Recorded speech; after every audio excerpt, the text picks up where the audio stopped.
అట్టి గురువు యొక్క సన్నిధి చేరి వారు చెప్పేటువంటి జ్ఞానం ఏదైతే ఉన్నదో ఆ జ్ఞానాన్ని మనం అనుభూతమనర్చుకొని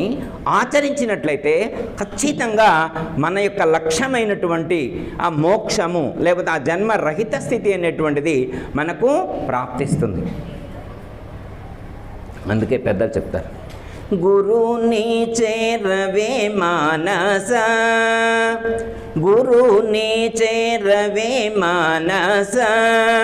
గురి గల్గి నీవు స్మరణ చేయవే మానస, గురుని చేరవే మానస, గురి గల్గి నీవు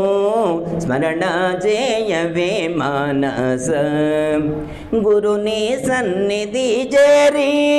పరము తెలిసితే నీకు, గురుని సన్నిధి